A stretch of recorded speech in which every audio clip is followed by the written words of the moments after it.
The sound came through the thin bedroom wall at 2:17 a.m., soft and broken, like something precious being torn apart piece by piece.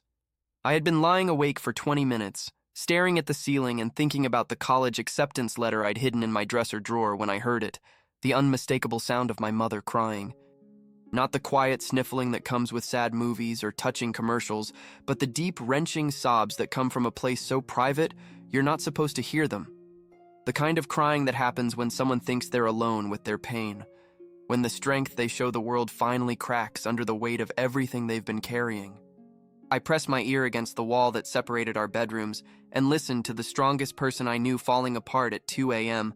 over a stack of bills she couldn't pay, responsibilities she couldn't meet, and a future that seemed to promise more struggle than hope. God, I heard her whisper between sobs. I don't know how much more I can take. I don't know how to make this work anymore. That's when I realized that everything I thought I knew about our family's situation was just the version she had been willing to let me see. The calm discussions about tightening our budget, the casual mentions of things being a little tight this month, the way she always found money for my school supplies and never seemed worried about her own needs. All of it had been performance, designed to protect me from the full weight of our financial reality. Through that thin bedroom wall, I heard the sound that would change everything, my mother's heart breaking one bill at a time. And in that moment, listening to the woman who had sacrificed everything to raise me alone, I made a decision that would either transform our lives or destroy me trying to keep it. I was going to make sure she never cried over bills again. My name is Damon Williams, and I grew up believing that my mother was superhuman.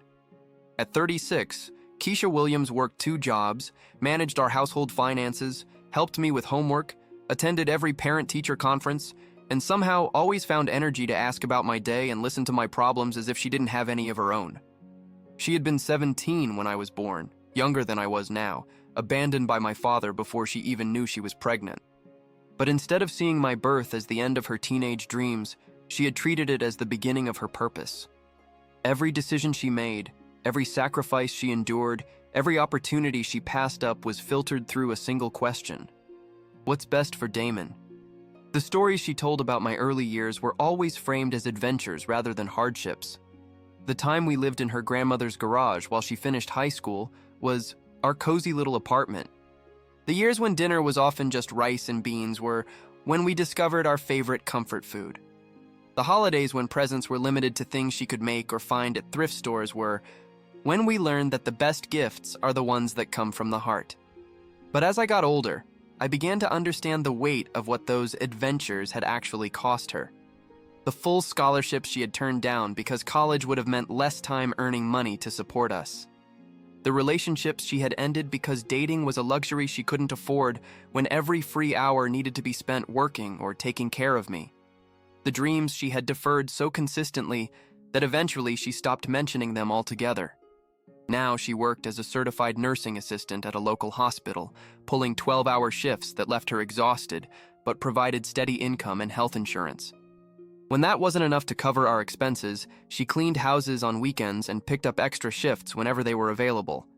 I had watched her leave for work at 6 a.m. and return at 8 p.m., then spend another hour doing household tasks and helping me with homework before collapsing into bed, only to repeat the same schedule the next day. She never complained, never seemed to resent the endless cycle of work and responsibility, never let me see how much it was costing her to maintain the life she had built for us. But that night, listening to her cry through our shared wall, I realized that her strength had always been partly performance, designed to protect me from understanding how close we were to falling apart, how much pressure she was under, how much pain she was carrying alone. The acceptance letter in my dresser drawer was from State University, offering me a partial scholarship to study business administration. It was my ticket to a different life, a chance to use my brain instead of my back, an opportunity to build the kind of career that could eventually support both of us in the way she deserved. But college meant expenses we couldn't afford, even with scholarship coverage.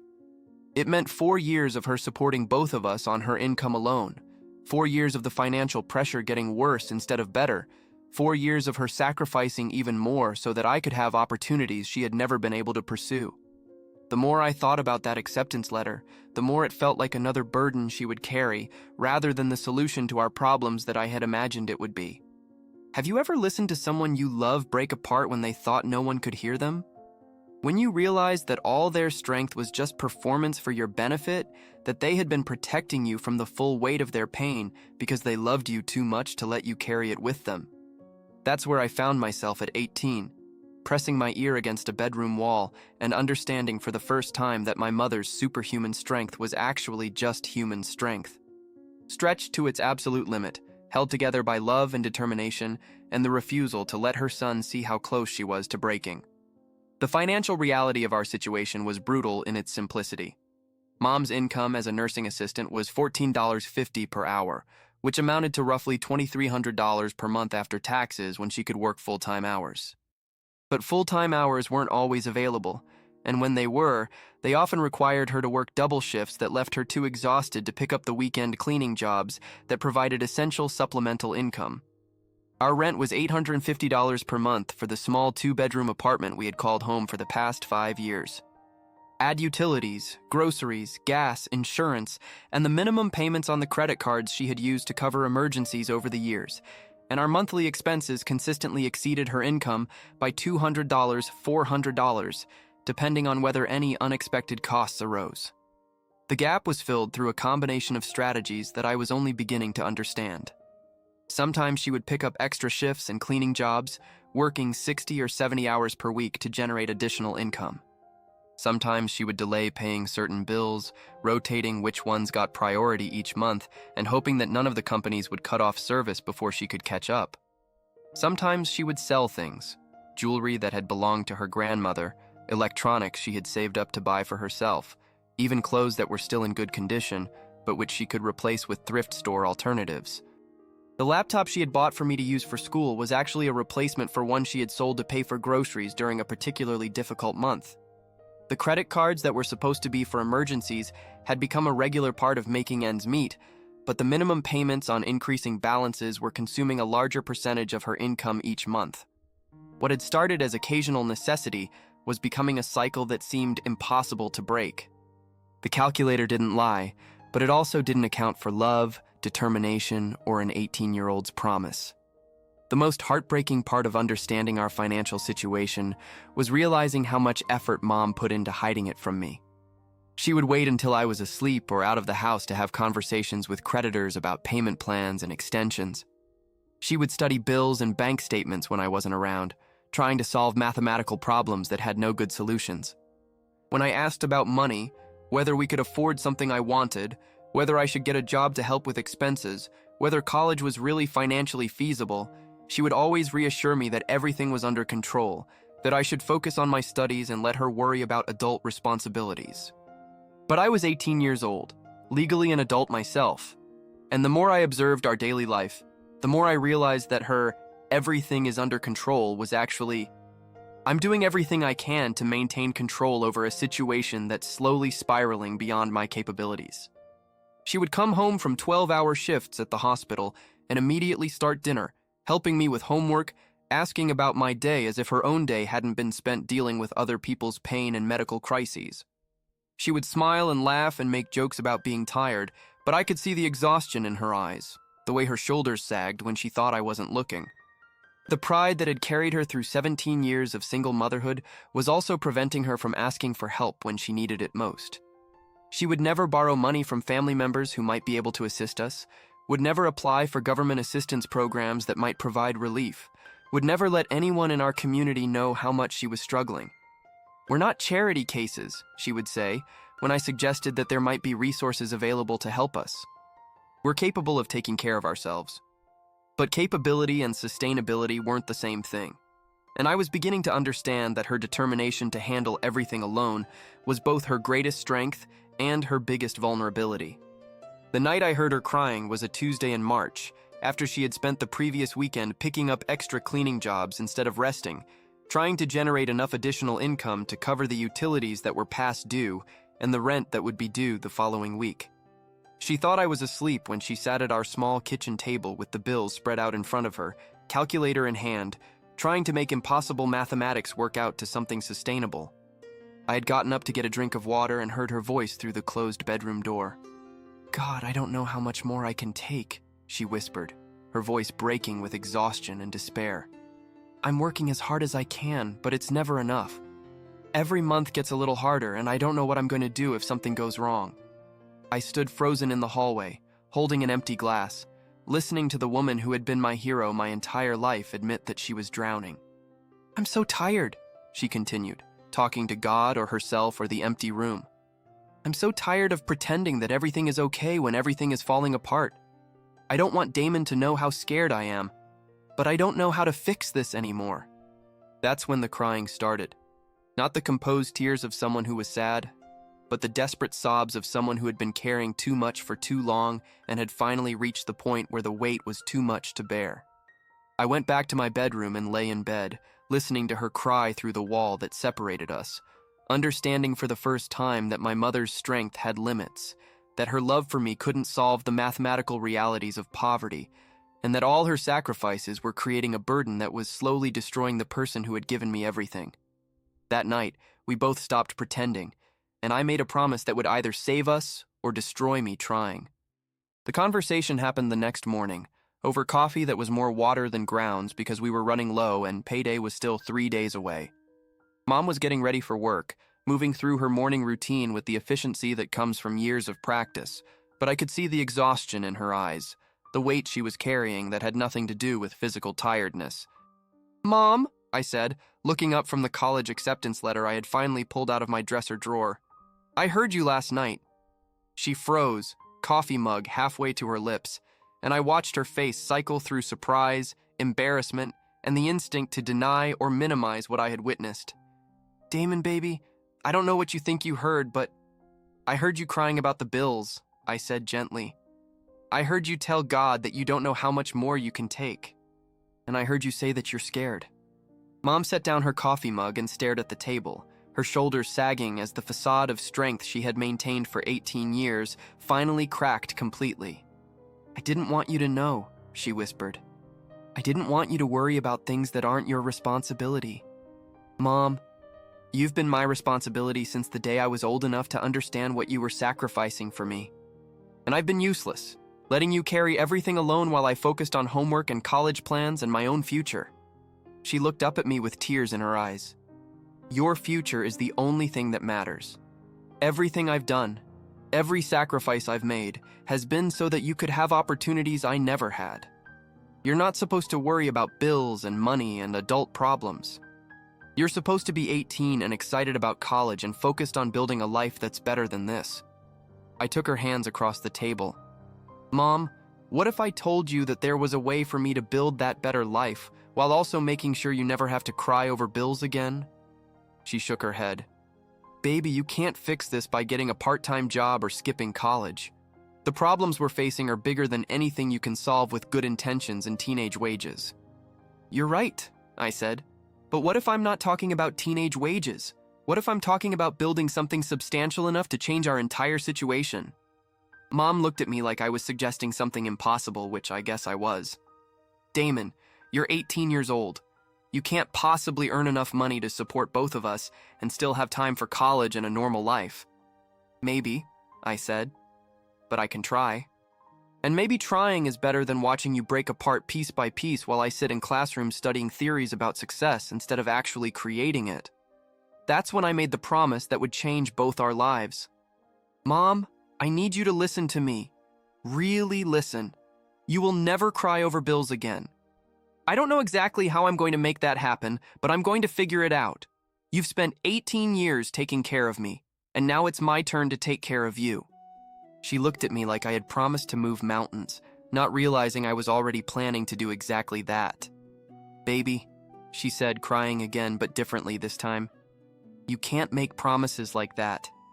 You don't understand how much money it takes to run a household, how many things can go wrong, how hard it is to build financial security when you're starting from nothing." "Then teach me," I said. "Show me the bills, explain the budget, help me understand exactly what we need. Because I'm not going to college while you're crying yourself to sleep over money we don't have. I'm not going to build a better future for myself by ignoring the fact that the person who made that future possible is drowning in the present." Mom stared at me for a long moment. and I could see her wrestling with the desire to protect me from adult responsibilities and the desperate need for help that she had been carrying alone for too long. "If I show you how bad things really are," she said finally, "you'll understand why your promise is impossible to keep." "Maybe," I said, "but impossible has never stopped you from taking care of me. Why should it stop me from taking care of you?" That afternoon, Mom spread every bill, every bank statement, every credit card summary across our kitchen table and walked me through the brutal mathematics of our financial reality. The numbers were worse than I had imagined. We were behind on almost everything, barely maintaining the minimum payments that kept us from complete disaster, one emergency away from catastrophe. But seeing the numbers also clarified what I needed to accomplish. We needed an additional $800 per month to be comfortable, $500 per month to be stable, or $300 per month just to stop falling further behind. Those weren't impossible numbers for someone with the right skills and unlimited motivation. I had found the path, but walking it would require becoming someone I had never been before. The next phase of my life became a combination of intensive self-education and relentless action. I spent every free hour researching income opportunities that could scale quickly, learning skills that were in high demand, and studying successful examples of young people who had built substantial businesses with limited capital and unlimited determination. I discovered that digital marketing was a field where results mattered more than credentials, where small businesses desperately needed help with online presence but couldn't afford traditional agencies, and where someone with the right combination of technical skills and business understanding could generate significant income quickly. I already had some experience with website design and social media management from high school projects, but I needed to develop those abilities into professional-level expertise if I was going to charge rates that could actually impact our family's financial situation. For the next month, I spent 18 hours per day learning everything I could about search engine optimization, online advertising, customer relationship management, and digital sales strategies. I studied successful case studies, completed online certifications, and practiced on test projects until I was confident in my ability to deliver professional results. But knowledge wasn't enough. I needed clients willing to pay premium prices for services from someone with no professional track record and no business credentials beyond enthusiasm and guaranteed results.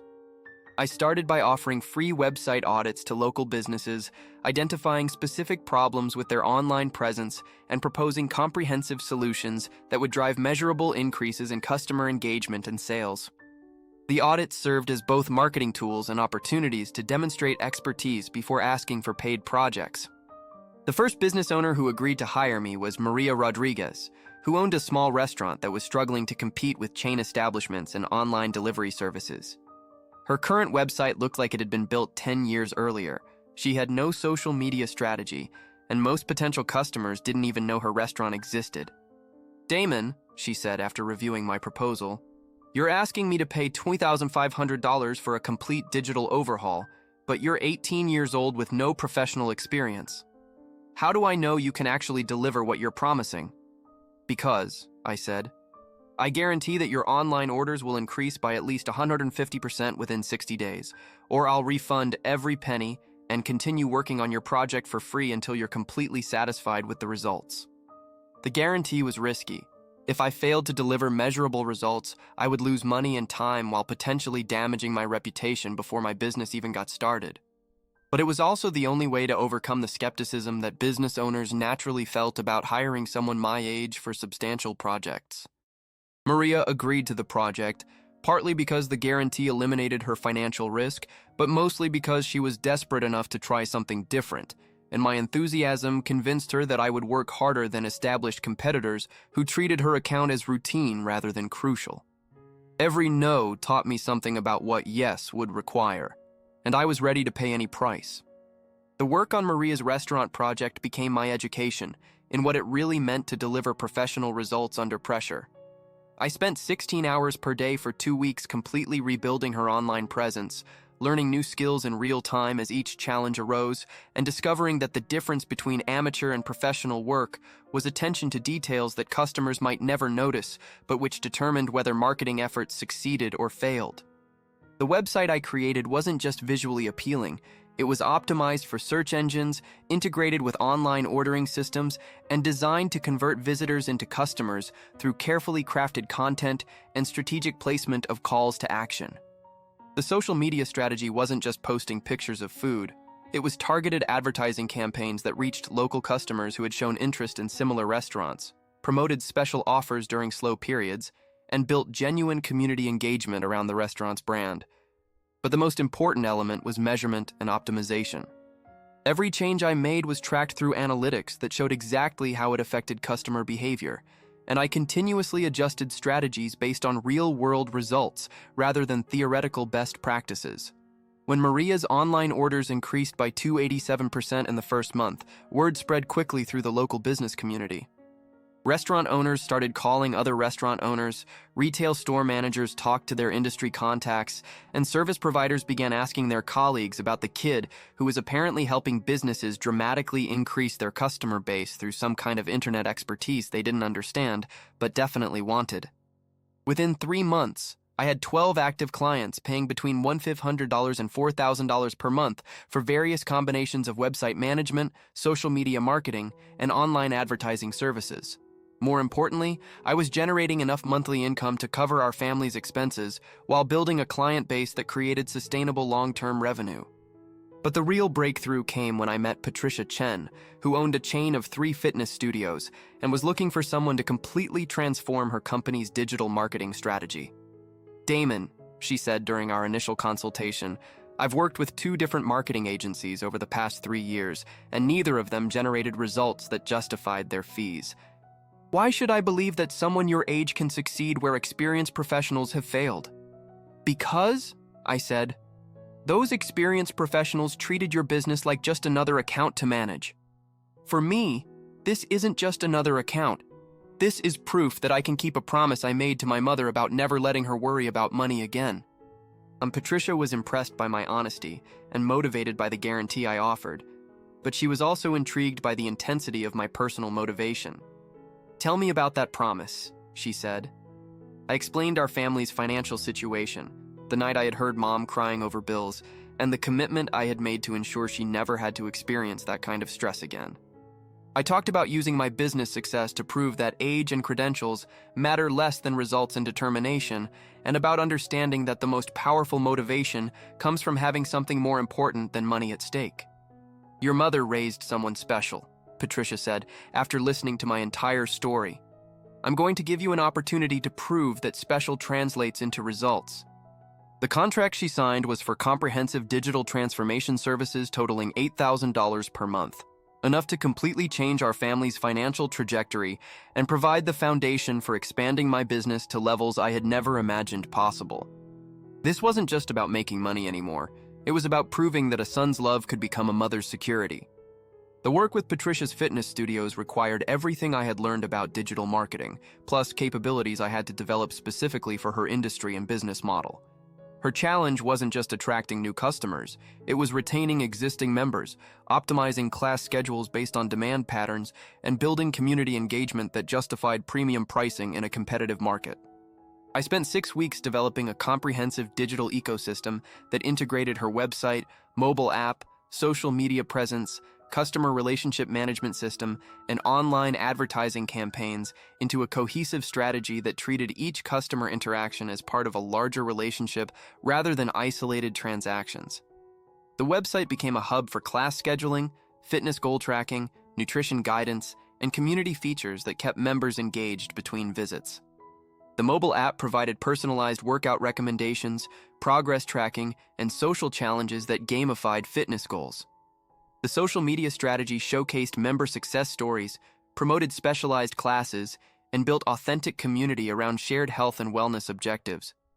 But the most innovative element was the data analytics system that tracked how different marketing approaches affected member retention, class attendance, and revenue generation. Instead of guessing about what worked, we could identify exactly which strategies produced the best results and continuously optimize our approach based on real-world performance data. When Patricia's membership base increased by 85% in the first quarter and member retention rates improved by 40%, she became my most enthusiastic advocate and my introduction to business owners throughout the region who were looking for similar transformations. What Damon accomplished for my business, she told other fitness industry professionals, was prove that innovation and personal investment matter more than experience and corporate resources. He didn't just improve our marketing, he fundamentally changed how we understand our relationship with our customers. Within 6 months of starting my business, I was managing digital marketing for over 20 local businesses, had hired 2 part-time assistants to help with the growing workload, and was generating monthly income that exceeded what most adults earned in traditional careers. But the most satisfying achievement wasn't the financial success. It was the phone call I made to Mom the first month that I was able to hand her enough money to cover all our bills with extra left over for savings. I wasn't just earning money, I was earning the right to keep my word to the woman who gave me everything. The conversation with Mom that changed everything happened on a Tuesday evening in September, exactly 6 months after the night I had heard her crying through our bedroom wall. I had spent the day working with 3 different clients, finalizing a major project that would generate a substantial bonus payment, and calculating exactly how much money I would be able to contribute to our household finances. When Mom came home from her shift at the hospital, tired but smiling because she had been able to help a patient recover from a difficult surgery, I was waiting at our kitchen table with an envelope full of cash and a stack of bills that I had already organized by due date. "What's all this?" she asked, setting down her purse and looking confused by the unusual setup. "This," I said, handing her the envelope, "is enough money to pay every bill we owe this month, plus extra to start an emergency fund so we never have to worry about unexpected expenses again." Mom opened the envelope and stared at the cash like she was seeing something impossible. "Damon, where did this money come from? Please tell me you didn't do anything dangerous or illegal or—" "Mom," I interrupted, "I earned every dollar of this through my business, providing digital marketing services to local companies that needed help building their online presence. It's completely legitimate, it's sustainable, and it's only going to grow from here." She sat down at the table and looked at the bills, then at the money, then at me. "This is more than I make in a month," she said quietly. "How is it possible that you're earning this much money?" I explained the business I had built, the clients I was serving, the skills I had developed, and the systems I had created to deliver professional results that justified premium pricing. I showed her testimonials from satisfied customers, bank statements that documented consistent income growth, and contracts that guaranteed continued revenue for months in advance. "But what about college?" she asked. "What about your education and your future?" "This is my education," I said. "I'm learning more about business, technology, customer service, and problem solving than any classroom could teach me. And I'm building something that will provide financial security for both of us, while creating opportunities I never would have had as a traditional college student." Mom stared at the money for a long time, and I could see her struggling between pride in what I had accomplished and concern about the path I was choosing. "Baby," she said finally, "you can't sacrifice your future to solve our present problems." "I'm not sacrificing my future," I said. "I'm building a future that includes both of us. You've spent 18 years putting my needs ahead of your own. Now I want to spend the next 18 years making sure you never have to choose between paying bills and taking care of yourself." That's when she started crying again. But this time the tears were different. Not the broken sobs of desperation, but the overwhelming tears of gratitude and relief and disbelief that the problems she had been carrying alone for so long were finally being shared by someone who loved her enough to solve them. The sound through the bedroom wall changed from crying to laughter, and I knew I had kept my promise. What promise would you make to the person who sacrificed everything for you? When does a son become responsible for his mother's peace of mind? Have you ever had to choose between following the expected path and creating the path that leads where your family actually needs you to go? These weren't abstract questions anymore. They were the realities I had lived through, the choices I had made, and the lessons I carried forward into a completely different understanding of what success actually meant. The transformation of our family's circumstances over the following year was more dramatic than I had imagined possible when I first made that promise to Mom. Within 12 months, I was managing digital marketing for over 40 local businesses, had expanded into 3 neighboring cities, and was generating enough monthly income to support both of us comfortably while saving for future investments and emergencies. But the most meaningful changes weren't financial. They were the changes in Mom's daily life and our relationship as mother and son. For the first time in 18 years, Mom was able to reduce her hours at the hospital to a schedule that allowed for rest and recovery between shifts. She still loved her work as a nursing assistant, but now she was choosing her schedule based on what was best for her health and well-being rather than what was necessary for our survival. She started taking college classes in the evenings, pursuing the nursing degree she had postponed when I was born. Not because she needed additional credentials for financial security, but because she had always been passionate about healthcare and finally had the opportunity to develop her interests without worrying about the cost of tuition or the loss of income during study time. She began dating for the first time since I was a child, meeting a man named Robert who was a respiratory therapist at her hospital and who appreciated both her intelligence and her dedication to her son. Watching her discover that she was worthy of love and companionship beyond her role as my mother was one of the most beautiful transformations I witnessed. Most importantly, she learned to accept help and support from the child she had raised to be independent. Our roles had shifted in ways that felt natural rather than forced. I was still her son, but I was also her partner in building a life that neither of us could have achieved alone. The business continued to grow beyond what either of us had imagined possible. By the end of my first year, I had hired 4 full-time employees, opened an office space downtown, and was serving clients in 6 different cities. The company had evolved from simple website design and social media management into comprehensive business development consulting, helping small companies optimize their operations, improve customer relationships, and develop strategic plans for sustainable growth. But the achievement I was most proud of wasn't business expansion. It was the scholarship program I had created for single mothers who wanted to pursue higher education but couldn't afford the costs of tuition, childcare, and lost income during their studies. The program was funded by a percentage of our company's profits and provided comprehensive support, full tuition coverage, childcare assistance, living stipends during school terms, and guaranteed internship opportunities that could lead to permanent employment after graduation. This program, I told the local newspaper when they featured our story, exists because I watched my mother sacrifice her educational dreams to take care of me, and I never want another child to grow up knowing that their future came at the cost of their parents' aspirations.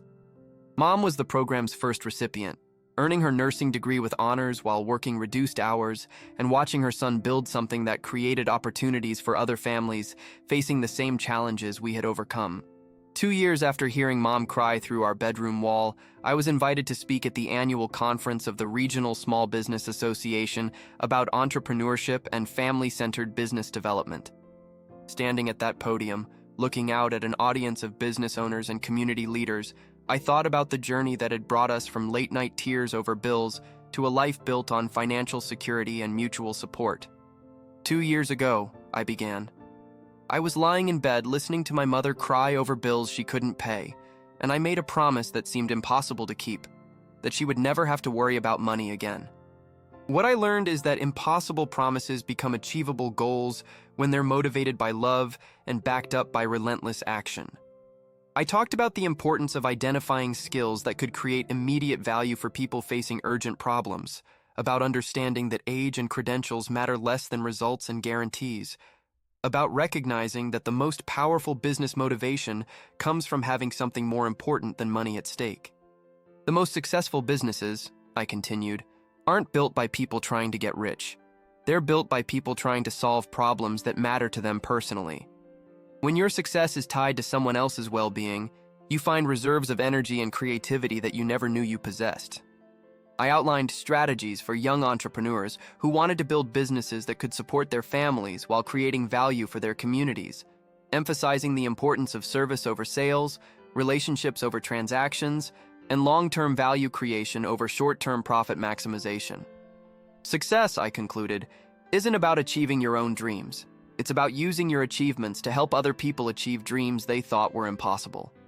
The presentation ended with a standing ovation, but the moment that mattered most came afterward, when a young woman approached me with tears in her eyes. "My mother is working 3 jobs to support our family," she said. "I'm supposed to start college next month, but I'm thinking about deferring enrollment to help with expenses. After hearing your speech, I think there might be another way." I gave her my contact information and offered her an internship with our company, the opportunity to learn business development skills while earning money to help her family and gaining experience that would be valuable regardless of her educational plans. The most important thing, I told her, is understanding that you don't have to choose between helping your family and building your own future. Sometimes the best way to do both is to create something that didn't exist before you decided it needed to exist. 3 years after making that promise to Mom, I was preparing for my wedding to Jennifer, a woman I had met through our business network who shared my commitment to using entrepreneurship as a tool for family and community development. The ceremony was going to be held in the backyard of the house Mom and I had purchased together, not because we couldn't afford separate homes, but because we had discovered that family isn't just about taking care of each other during hard times, but about choosing to share good times because relationships are more valuable than independence. During our rehearsal dinner, Mom gave a speech that brought tears to everyone's eyes, but especially to mine. When Damon was born, she said, I thought my job was to sacrifice everything for his future. What he taught me is that the greatest gift I could give him wasn't my sacrifice.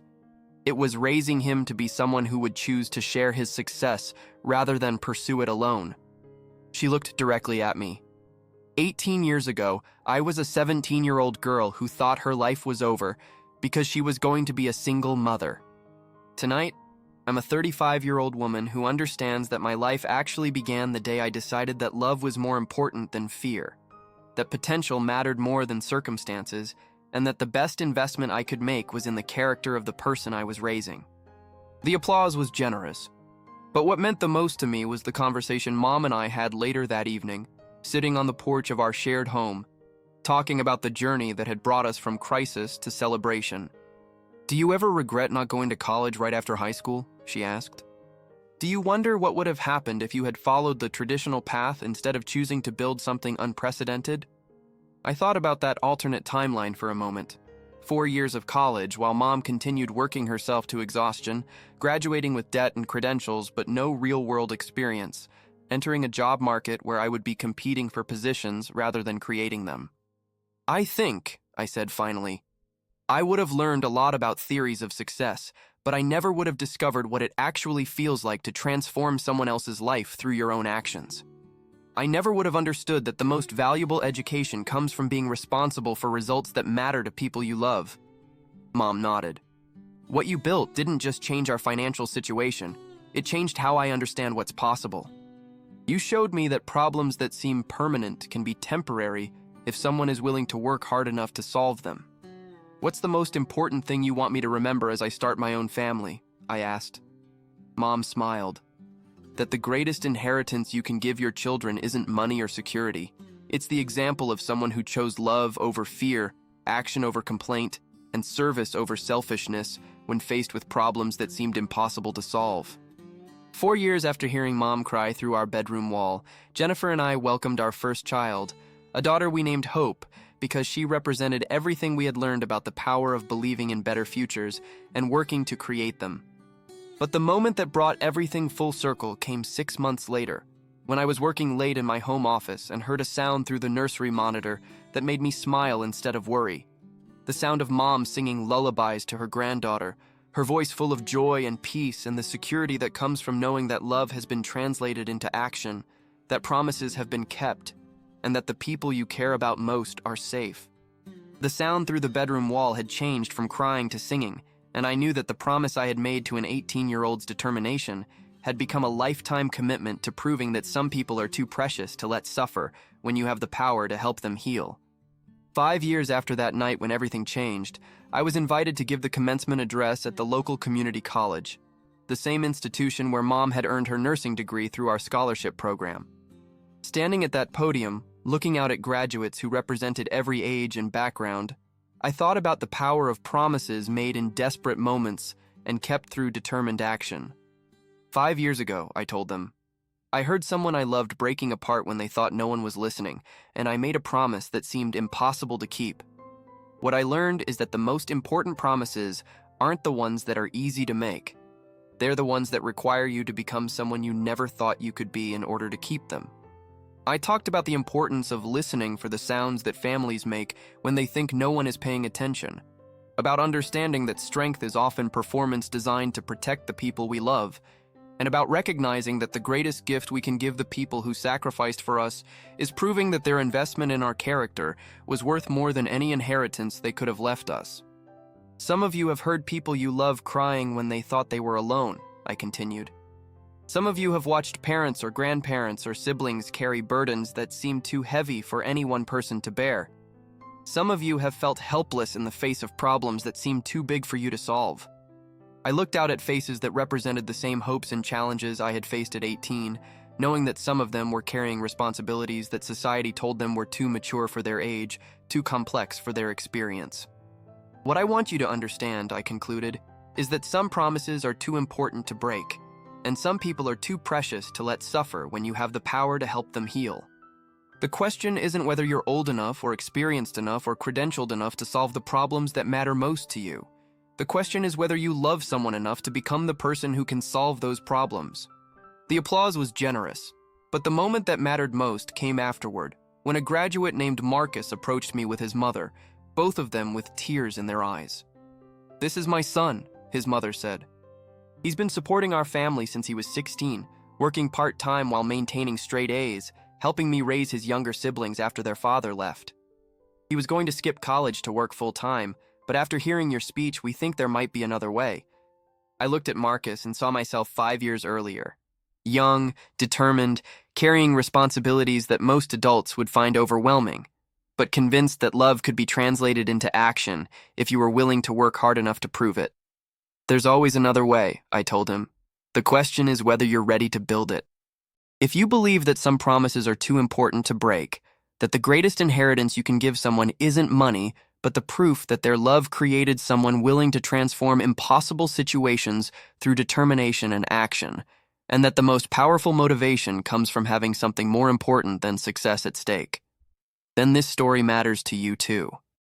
Subscribe for more stories about young people who chose love over fear, action over complaint, and service over selfishness when faced with problems that seemed impossible to solve. About families who discovered that their greatest strength wasn't avoiding crisis, but transforming crisis into catalyst for unprecedented growth and connection. Because that night, listening to Mom cry through our bedroom wall taught me something no classroom ever could.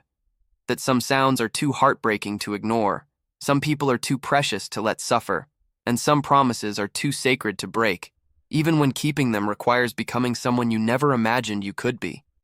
Hit that subscribe button if you believe that love can be translated into action, that determination can overcome circumstances, and that sometimes the most important education happens when you stop preparing for life and start creating the life that the people you love actually need you to build.